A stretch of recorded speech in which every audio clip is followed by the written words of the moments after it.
జరిగి 45 రోజులు అవుతుంది తెలంగాణ రాష్ట్రంలో. 45 రోజులు అంటే నెలన్నర అయింది.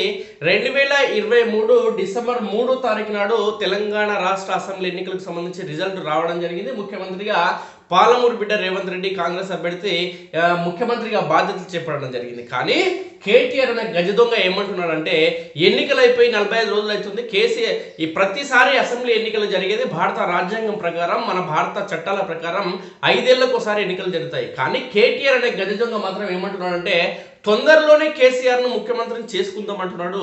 తొందరలో ఎట్లయితుంది మిత్రులారా? 5 సంవత్సరాలు అంటే తొందరలో 45 రోజులు అవుతుంది కాంగ్రెస్ పార్టీ ప్రభుత్వాన్ని ఏర్పాటు చేసి తొందరలోనే కేసీఆర్ ముఖ్యమంత్రిని చేసుకుందామంటే, మరి కేసీఆర్ కాంగ్రెస్ పార్టీలోకి పోతుండా? ఒకవేళ కాంగ్రెస్ పార్టీలో కేసీఆర్ పోయి టీఆర్ఎస్ పార్టీని కాంగ్రెస్ పార్టీలో మెర్జ్ చేస్తే మరి ముఖ్యమంత్రి పీఠం ఏమన్నా కాంగ్రెస్ వాళ్ళు కేసీఆర్కి ఇచ్చే అవకాశం ఉందా? లేదు కదా. ఎందుకంటే కేసీఆర్ అంటాడు గజ దొంగ తెలంగాణ ప్రజలకు ఇచ్చినటువంటి హామీలు ఏవైతే ఉన్నాయో, దళితులని ముఖ్యమంత్రి చేస్తానని చెప్పడంతో పాటు దళిత సోదరులకి 3 ఎకరాల భూమి ఇస్తానని చెప్పి, 50 ఏళ్లకు పెన్షన్ ఇస్తానని చెప్పి ఇవ్వకపోవడం కావచ్చు, డబుల్ బెడ్రూమ్ నిర్మిస్తా అని చెప్పి నిర్మించకపోవడం కావచ్చు, నిరుద్యోగ యువతకి నిరుద్యోగ భృతి అని చెప్పి ఇవ్వకపోవడం కావచ్చు, 192,000 పైగా ఉద్యోగాలు ఖాళీగా ఉన్న భర్తీ చేయకపోవడం, డబుల్ బెడ్రూమ్ ఇళ్ల నిర్మాణం చేపట్టకపోవడం, ఇవన్నీ కేసీఆర్ ఏవైతే హామీలు ఇచ్చిండో ఈ గజ దొంగ ఇవ్వలేదు దొంగ పార్టీ. కాబట్టి తెలంగాణ ప్రజల పార్టీని ఓడించి కాంగ్రెస్ పార్టీకి అధికారం ఇచ్చారు. కానీ కేటీఆర్ ఏమంటుండో, చిన్నదొర తొందరలోనే కేసీఆర్ను సీఎం చేసుకుందాం. ఎట్లా చేసుకుంటారా అబ్బాయి మీరు ముఖ్యమంత్రిని? మీకున్న ఎమ్మెల్యేలను కాపాడుకోండి రా. మీరు ఇవన్నీ గబ్బు మాటలు గలీజు మాటలు మాడితే తిక్కరైందనుకో మా పాలమూరు బిడ్డ రేవంత్ రెడ్డికి మీ పార్టీ కాలేకపోతుందిరా. 2014 ఎన్నికలు 2018 ఎన్నికల అనంతరం టీఆర్ఎస్ పార్టీ ఏ విధంగా అయితే ఇతర పార్టీలకు సంబంధించిన నాయకులని ప్రజాప్రతినిధులను ఎమ్మెల్యేలను ఏ విధంగా అయితే కొనుగోలు చేయడం జరిగిందో సిగ్గు లజ్జ లేకుండా వైఎస్ఆర్ కాంగ్రెస్ పార్టీకి సంబంధించిన నాయకులు కావచ్చు, టీడీపీకి సంబంధించిన నాయకులు కావచ్చు, కాంగ్రెస్ సంబంధించిన నాయకులు కావచ్చు, కమ్యూనిస్ట్ పార్టీలకు సంబంధించిన నాయకులు అనేక మందిని ఎమ్మెల్యేలను కొనుగోలు చేసారు టీఆర్ఎస్ పార్టీ దొంగలు. కానీ ఇప్పుడు టీఆర్ఎస్ పార్టీ దొంగలే అమ్ముడు వరకు సిద్ధమయ్యారు. ఎందుకంటే పదవులు కావాలి దొంగలకి, మంత్రి పదవులు కావాలి దొంగలకి, ఎమ్మెల్సీ పదవులు కావాలి దొంగలకి, ఎమ్మెల్యే పదవులు కావాలి దొంగలకి, ఇక చైర్మన్ పదవి కావాలి దొంగలకి. ఎందుకు అంటే ప్రజల సొమ్ము కబ్జాలు చేయాలి, ప్రజల భూములు కబ్జాలు చేయాలి, దోపిడీ చేయాలి, దాడులు చేయాలి, గుండాయిజం చేయాలి, ఇసుక దందా చేయాలి, మైనింగ్ దందా చేయాలి, రేషన్ మాఫియా దందా చేయాలి. కాబట్టి ఈ దొంగలకు బాగా అలవాటు అయింది. అందుకోసమే గతంలో టీడీపీ హయాంలో ఉన్న ఈ దొంగలు మంత్రుడిగా ఎమ్మెల్యేలు కొనసాగిన వాళ్ళు, గతంలో కాంగ్రెస్ పార్టీ హయాంలో పనిచేసిన ఈ దొంగల ఎంపీలుగా ఎమ్మెల్యేలుగా మంత్రులుగా ఆ దొంగలే టీఆర్ఎస్ పార్టీలో వచ్చి చేరారు. టీఆర్ఎస్ పార్టీలో ఎప్పుడు వచ్చారు? కేసీఆర్ ముఖ్యమంత్రి అయిన తర్వాతనే చాలా మంది వచ్చి చేరారు దొంగలంతా. ఈ దొంగలకి ఏం కావాలి? కేసీఆర్ కేటీఆర్ అనే గజ దొంగలకి ఏం కావాలి? ప్రతిపక్ష పార్టీలు ఏవి కూడా తెలంగాణ రాష్ట్రంలో ఉండదని చెప్పి ఇతర పార్టీలోని బలమైన నాయకులు ఎవరైతే ఉన్నారో వాళ్ళందరూ కూడా టీఆర్ఎస్ పార్టీలో చేర్చుకొని పార్టీ కోసం, టీఆర్ఎస్ పార్టీ కోసం పనిచేసిన వాళ్ళకి కానీ, తెలంగాణ ఉద్యమం కోసం పనిచేసిన వాళ్ళకి కానీ పదవులు ఇవ్వలేదు టీఆర్ఎస్ పార్టీ దొంగలు. అందుకోసమే 2 సార్లు చూసింది తెలంగాణ సమాజం. కేసీఆర్ కేటీఆర్ తెలంగాణ సమాజంలోని ఎవరైతే పార్టీ కోసం పనిచేసారో, పార్టీ పురుడు పోసుకున్నప్పటి నుంచి, లేదంటే ఎవరైతే ఉద్యమం కోసం పనిచేసారో వాళ్ళందరూ కూడా 2 టర్ములు వెయిట్ చేయడం జరిగింది. ఇక 3వ టర్ము చూడలేదు. 3వ టర్ము చూడకుంటే టీఆర్ఎస్ పార్టీలో ఎవరు మిగిలిరు? కేవలం దోపిడీ దొంగలు, ఇసుక దందా, రేషన్ దందా, మాఫియా చేసే దొంగలు మాత్రమే టీఆర్ఎస్ పార్టీలు మిగిలిరు. కాబట్టి ఈ దొంగలు కేసీఆర్ ఎప్పుడు ముఖ్యమంత్రి కావాలి అనుకోలేదు. కేసీఆర్ ముఖ్యమంత్రి అయిన తర్వాతనే చేరిన దొంగలు. కాబట్టి కేసీఆర్ ముఖ్యమంత్రి కావాలని దొంగలు ఎన్నడూ ఓటు వేయలేదు. కాబట్టి కాంగ్రెస్ పార్టీ ఎవరైతే నికార్సైన టీఆర్ఎస్ పార్టీ కార్యకర్తలు కావచ్చు, ఎవరైతే ఉద్యమం కోసం పనిచేసినటువంటి కార్యకర్తలు, ఉద్యమకారులు కావచ్చు, వాళ్ళందరూ కూడా, అదేవిధంగా ప్రభుత్వ ఉద్యోగులు కావచ్చు, వాళ్ళందరూ కూడా కాంగ్రెస్ పార్టీ అధికారంలోకి రావాలని మూకుమ్మడిగా ఓటు వేయడం జరిగింది. కాబట్టి టీఆర్ఎస్ పార్టీ ఓడిపోవడం జరిగింది. సిగ్గు లేకుండా మా కార్ పార్టీ రిపేర్ అయింది, షెడ్డుకోయి అంటున్నాడు కేసీఆర్ ఒకరోజు. ఇంకో రోజు ఏమంటున్నాడు, కేవలం ఇది కారుకు స్పీడ్ బ్రేకర్ మాత్రమే, స్పీడ్ బ్రేకర్ వచ్చింది, మేము కొంచెం స్లో చేసుకున్నాం బండి అంటున్నాడు. స్పీడ్ బ్రేకర్ కాదురా నాయన, స్పీడ్ బ్రేకర్ దగ్గర మీ బండి ఆగింది. కానీ ఎట్లా ఆగిందంటే పైకి లేచింది, గాలిలో లేచింది. అది ఇంక పోయి గుంతలు పడుతుందో తెలియదు, రోడ్ మీద పడుతుందో తెలియదు, అది పచ్చలైతే తెలియదు, ముక్కలైతే తెలియదు. తొందరలోనే అవుతుంది మీ పార్టీ పని. మీ కారు అనేది తెలంగాణ రాష్ట్రంలో లేకుండా పోతుంది. ఇట్లా ఎవరు కోరుకుంటున్నారంటే నిజమైన నికార్సైన టీఆర్ఎస్ పార్టీ కార్యకర్త కోరుకుంటున్నారు ఈ పార్టీ తెలంగాణ రాష్ట్రంలో ఉండొద్దని. నిజమైన నికార్సైన ఉద్యమకారుడు అనుకుంటున్నారు ఈ కేసీఆర్ లాంటి దొంగ కుటుంబ పాలన తెలంగాణ రాష్ట్రంలో భవిష్యత్తులో ఎన్నడూ ఉండొద్దు అని కోరణంలో కోరుకుంటడం జరుగుతుంది తెలంగాణ ఉద్యమకారులు. అధికారులు కానీ నిజమైన టీఆర్ఎస్ పార్టీ కార్యకర్తలు కానీ. ఎందుకంటే మీరు ఇచ్చిన హామీలు ఏమి నెరవేర్చలేరు. కనీసం ఉద్యమకారులకి టీఆర్ఎస్ పార్టీ కార్యకర్తలకు పదవి ఇవ్వాలని దొంగ పార్టీ మీ పార్టీ కాబట్టి మీ పార్టీ ఉండొద్దు అనుకుంటున్నారు. కాబట్టి కేటీఆర్ ఇప్పటికైనా సిగ్గు తెచ్చుకో. ఇంకా మీ నాయనను ముఖ్యమంత్రి చేస్తా, మా బామ్మడిని మా బావని మంత్రిని చేస్తా, నేను మంత్రిని అవుతా, మా చెల్లె ఏడ్చుకుంటే మూల కూర్చుంటుంది, మళ్ళా ఎలక్షన్లు అయిపోయిన తర్వాత మళ్ళీ మా చెల్లెకు మంత్రి పదవి ఇస్తాను. ఈ సొల్లు కబుర్లు చెప్పకండి రాబాయ్. ఎందుకంటే ఎంపీ ఎన్నికల్లో, పార్లమెంట్ ఎన్నికల్లో ఖచ్చితంగా బీజేపీకి కాంగ్రెస్ కు మాత్రమే తెలంగాణ రాష్ట్రంలో పోటీ ఉంటుంది. బీఆర్ఎస్ అనేది లేనే లేదు రాబాయ్. బీఆర్ఎస్ అనేది ఈ తెలంగాణ సమాజం అసలు జీర్ణించుకోలేదు. టీఆర్ఎస్ పార్టీ కానీ దాన్ని స్వీకరించరు. మీరు ఎప్పుడైతే టీఆర్ఎస్ పేరు తీసి బీఆర్ఎస్ గా మార్చిరో ఈ తెలంగాణ సమాజం అసహించుకుంది, విసర్జించింది. ఆ పార్టీని విసర్జిందంటే మన బాడీలో ఏదైతే అనేక రకాలైన తిండిని మనం తింటాం. స్వీట్లు కావచ్చు, హాట్ కావచ్చు, పులుపు కావచ్చు, కారం కావచ్చు, తీపి కావచ్చు, అన్నీ తింటాం. కానీ మన బాడీకి ఏదైతే అవసరమో మన బాడీ అదే తీసుకుంటుంది. అది తీసుకున్న తర్వాత మిగిలింది విసర్జిస్తాం మలం రూపంలో. అలా మీ పార్టీని విసర్జించడం జరిగింది తెలంగాణ సమాజం. ఎందుకంటే ఇచ్చిన హామీలు కానీ కార్యకర్తలు పనిచేసిన కార్యకర్తలకు ఏది కూడా మీరు పదవులు ఇవ్వలేదు, దొంగ పార్టీ మీది. కాబట్టి ఈ రోజు గుర్తొచ్చిన కేసీఆర్కి ఊరూర్లకు పోతుండు, జిల్లా జిల్లాకు పోతుండు. ఇన్ని రోజులు మేము పాలనలో బిజీగా ఉన్నాం కాబట్టి మిమ్మల్ని మేము కలుసుకోలేకపోయినాం, కానీ భవిష్యత్తులో అలా జరగనివ్వమంటున్నారు ఈ దొంగ. అరే ఉద్యమ సమయంలో మీ అయ్యా ఏం చెప్పిండ్రా భయ్? దళిత సోదరుడిని ముఖ్యమంత్రి చేస్తా అని చెప్పిండు. నేను కాపలా కుక్కలాగా ఉంటాన్నాడు. కానీ కుక్కలేక కనీసం విశ్వాసంతో ఉన్నాడు మీ నాయన.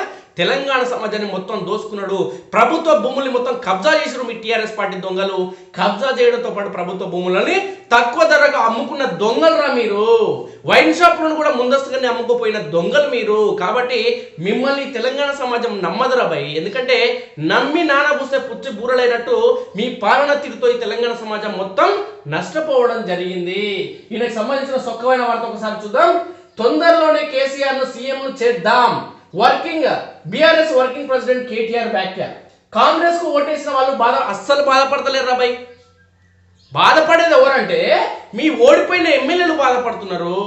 మీ ఎవరైతే మున్సిపల్ చైర్మన్లు ఎవరైతే ఉన్నారో ఆ దొంగలకు మున్సిపల్ చైర్మన్లుగా దొంగలకు పదవులు పోతాయని బాధపడుతున్నారు. ఎందుకంటే కబ్జాలు చేయడానికి ఇంకో సంవత్సరం ఉండే అప్పుడే పోతుందని, ప్లాట్ల దందా ఎన్నిక ఇంకో సంవత్సరం మిగిలి ఉండే పదవి ఊసిపోతుందని మీ టీఆర్ఎస్ పార్టీ ఓడిపోయిన ఎమ్మెల్యేలు, మీ టీఆర్ఎస్ పార్టీకి సంబంధించిన మున్సిపల్ చైర్మన్లు బాధపడుతున్నారు అబ్బాయి. తెలంగాణ సమాజం బాధపడతలేదురా. ఎందుకంటే మీరు చేసిన మోసం గతంలో ఉన్నటువంటి ఏ ఒక్క ముఖ్యమంత్రి ఇన్ని సంవత్సరాలుగా పనిచేసిన అందరు ముఖ్యమంత్రులు కలిస్తే ఎంతైతే అప్పు చేయడం జరిగిందో దానికి 1000 రెట్లు మీ అయ్యా ఒక్కడే 10 ఏళ్లలో 9.5 ఏళ్లలో చేసింది. కాబట్టి తెలంగాణ సమాజం ఎప్పుడు కూడా మీ పాలన గురించి బెంగపడదు.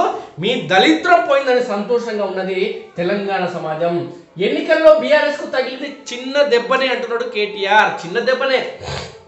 నువ్వెంత చెప్పినా తెలంగాణ సమాజానికి తెలుసు. మీ కార్యకర్తలు ఒక్కడు కనిపిస్తలేడు రా ఊర్లల్లా. కండువా ఎక్కడ కూడా కనిపిస్తలేదు. బజార్లో ఒక్కడొక్కడు గల్లలు ఎగిరేసుకుని తిరుగుతాడు. కనీసం ఓటు హక్కు కూడా అయినాడు. ఓటు హక్కు కూడా ఎన్నడూ వినియోగించుకున్నాడు. కేసీఆర్ కోసం ముఖ్యమంత్రి చేయాలని ఎన్నడూ అన్నాడు. నిన్ను మంత్రిని చేయాలని ఎన్నడూ అనుకున్నాడు కూడా. ఎవరైతే ఇతర పార్టీల నుంచి వచ్చిన దొంగలు ఎవరైతే ఉన్నారో మెడ మీద కండు వేసుకొని ఒకటే సంకలు గుద్దుకుంటా ఛాయ్ స్టాల్ దగ్గర నిలబడి ఒక గొప్ప గొప్ప మాటలు మాట్లాడేదిరా. ఎందుకంటే మీ అయ్యని ముఖ్యమంత్రి చేయలేదు, వాడు నిన్ను మంత్రిని చేయలేదు. కానీ మాటల ద్వారానే కోటలు కట్టిరు ఆ దొంగలను. వాళ్ళని నమ్ముకొని మీరు గబ్బు అయిపోయారు, గబ్బులు వెళ్ళిపోయారు. తప్పుడు హామీలతో ప్రజలు నమ్మించిన రేవంత్ రెడ్డి సిగ్గుండాది కేటీఆర్ నీకు మాటలనిక. మీ అయ్య ఎన్ని హామీలు ఇచ్చిండు? దళిత సోదరుని ముఖ్యమంత్రి చేస్తా, దళితులకు 3 ఎకరాల భూమి, నిరుద్యోగ వృత్తి, 50 ఏళ్లకు పెంచాను, డబల్ బెడ్రూమ్ ఇండ్లు, ఇన్ని గబ్బు మాటలు చెప్పి ఒక్కడైనా నెరవేర్చారా దొంగ మీరు? కాబట్టి రేవంత్ రెడ్డి గురించి అనడానికి నీకు అర్హత లేదు రా భయ్. ఇక ఓటుతో కొడతారో రైతులు ప్రభుత్వాన్ని చెప్పుతో కొడతారో ఓటుతో కొడతారో ఆలోచించాలి. మిమ్మల్ని కొట్టిర్రా భయ్. మిమ్మల్ని మీ ఎమ్మెల్యేలు చెప్పుతో కొట్టినట్టు ఓటు హక్కు ద్వారా వినియోగించుకుని ఒక్కడొక నచ్చంపేట 50,000 ఓట్లతో ఓడగొట్టిరు. కల్వకుర్తోనే 5,000 ఓట్లు. కల్వకుర్తోనే 5,000 ఓట్లు కాదు మిత్రులారా.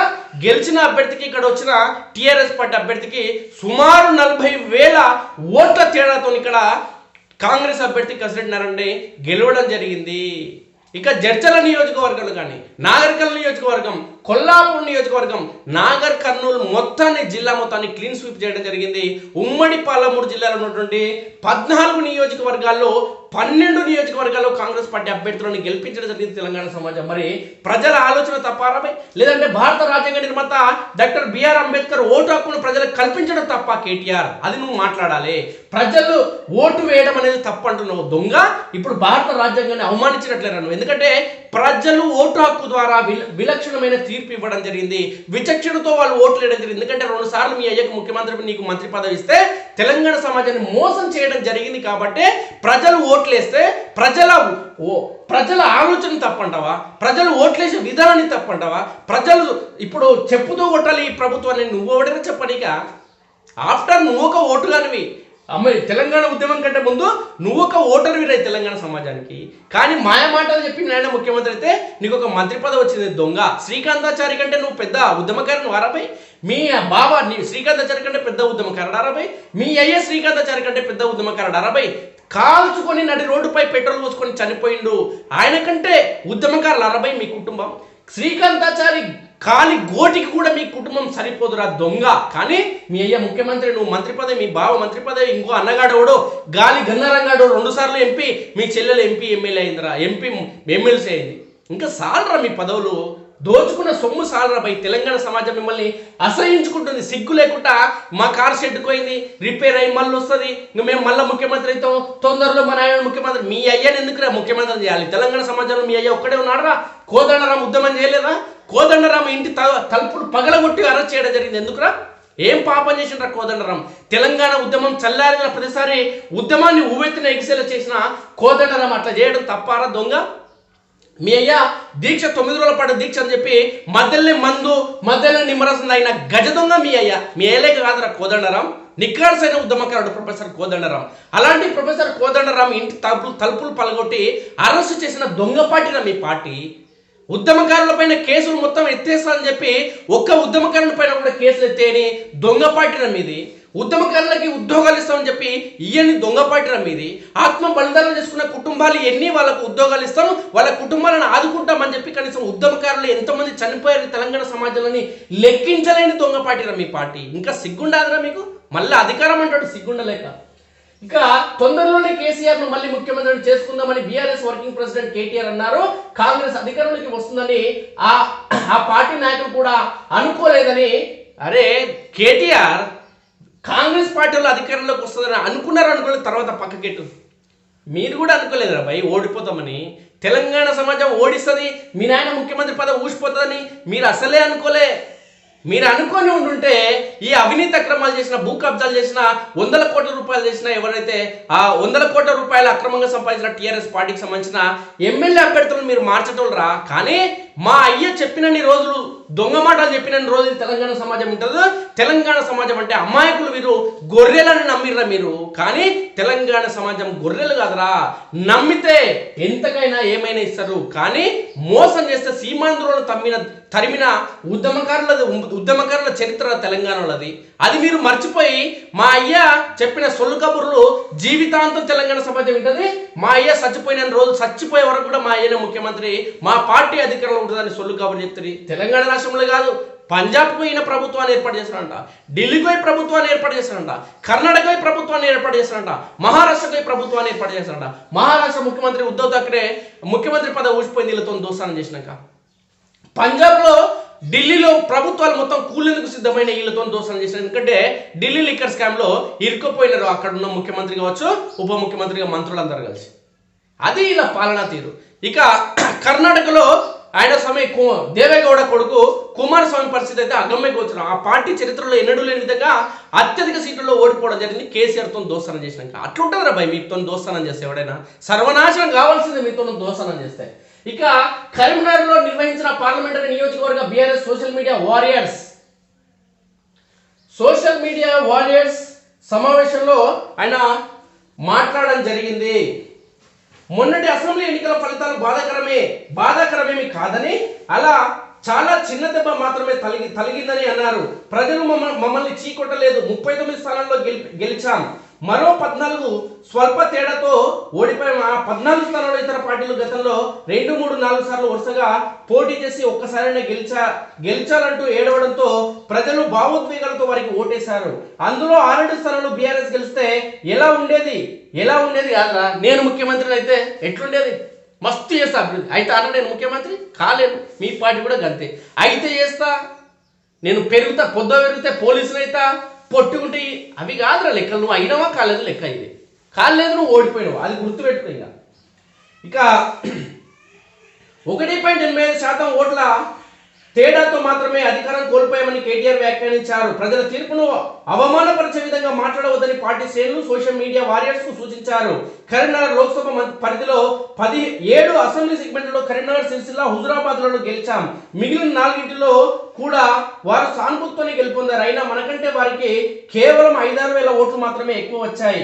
ఈ ఏడుపు సానుభూతి ఎప్పటికీ ఉండదు అని వ్యాఖ్యానించారు. మీ అబద్ధపు మాటలు కూడా ఎప్పటికీ ఉండవు కాబట్టి మిమ్మల్ని తుక్కు అడగొట్టిన దొంగ. ఇక 420 హామీలతో ప్రజలను నమ్మించారు. ఎన్నికల్లో తప్పుడు హామీలతో రేవంత్ రెడ్డి ప్రజలను నమ్మించారని కేటీఆర్ ఆరోపించడం జరిగింది. కాంగ్రెస్ 6 గ్యారంటీలే కాకుండా మేనిఫెస్టోలో పేర్కొన్నవన్నీ కలిపి 420 హామీలు ఇచ్చారని వాటిని ప్రజలకు వివరించి అమలయ్యే వరకు పోరాడుదామని పిలుపునిచ్చారు. అనే మీరు పోరాటం మీకెందుకురా భయ్? ఈ తెలంగాణ ఉద్యమకారుడు కేసీఆర్, తెలంగాణ ఉద్యమకారుడు, నీళ్లు నిధులు నియామకాల కోసం ఏర్పడిన తెలంగాణ రాష్ట్రం. ఆయన ముఖ్యమంత్రి అయితే నీళ్లు వస్తాయి, నిధులు వస్తాయి, నియామకాలు వస్తాయి అని చెప్తే ఇచ్చిన ఆర్డరా మీ అయ్య ఈయన దొంగ. ఈ తెలంగాణ సమాజాన్ని మోసం చేసిన గజ దొంగ ఎవరైతే ఉన్నారంటే సీమాంధ్రుల కన్నా ఎక్కువ మోసం చేసింది మీ కేసీఆర్ కుటుంబం రా. ఇంకెందుకు మాట్లాడతారు రా గబ్బు మాటలన్నీ? ఇక రైతు భరోసా రాని 70 లక్షల మంది రైతులు ఈ ప్రభుత్వాన్ని చెప్పుతో కొడతారో ఓటుతో కొడతారో ఆలోచించుకో. అరే కేటీఆర్, ఈ తెలంగాణ సమాజంలో ఒక్క నిరుద్యోగికన్నా ఉద్యోగం ఇచ్చినారా మీరు? ప్రశ్నపత్రాలు ఎందుకు లీక్ చేసినా మీరు అంటే పక్క రాష్ట్రాల్లో అయితలేవా, ఈ ఒక్క దగ్గర అవుతున్నా అనేది దొంగను. అరే ముఖ్యమంత్రి తెలంగాణ ప్రజలకు కలవడం లేదంటే ప్రజలతో ముఖ్యమంత్రికి ఏం పని ఉంది?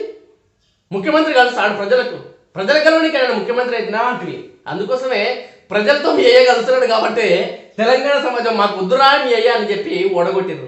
ఇంకా సిగ్గు లేకుండా ఒకటే ఆదివారం రోజు ఒకసారి కలవకుడతలే ఒకటి ఇట్లా గీక్కుంటా అడుక్కోవడానికి కొంతమంది అట్లా ఉందిరా పోయి నువ్వు మీరు మాట్లాడుతుంటే చెవులలో మొత్తం జొర్రినట్టే ఉంది కథ. అందుకోసమే ఎంపీ ఎలక్షన్ ఉన్నాయి కాబట్టి ఊకే తిరుగుతున్నావు పిచ్చోడి లెక్క. నువ్వు ఎవడు తిరుగుతలేడు, మీ అయ్య తిరుగుతలేడు, మీ బావ తిరుగుతలేడు, ఎవడు తిరుగుతాడు, నువ్వు ఒక్కనే పిచ్చోడి లెక్క ఊకే తిరుగుతున్నావు. ఎంపీ సీట్లన్నా కొన్ని గెలిస్తే ఇజ్జత్ ఉంటుందని, కానీ ఇజ్జత్ కాదురా భయ్. మీకు 1-2 సీట్లు రావడమే చాలా కష్టం. ఇది రాసి పెట్టుకో కేటీఆర్. 1 లేదంటే 2 సీట్లు పార్లమెంట్ స్థానాలు. ఎందుకంటే పోయినసారి కారు సారు 16 అనుకుంటే తిరిగితే పర్యవల్లిగంటలో వచ్చింది సగం సీట్లే. అధికారం ఉన్నప్పుడే, బలమైన పార్టీ ఉన్నప్పుడే. ఈసారి 1 లేదంటే 2 మీకు వచ్చేది, అది కూడా కష్టసాధ్యంగా.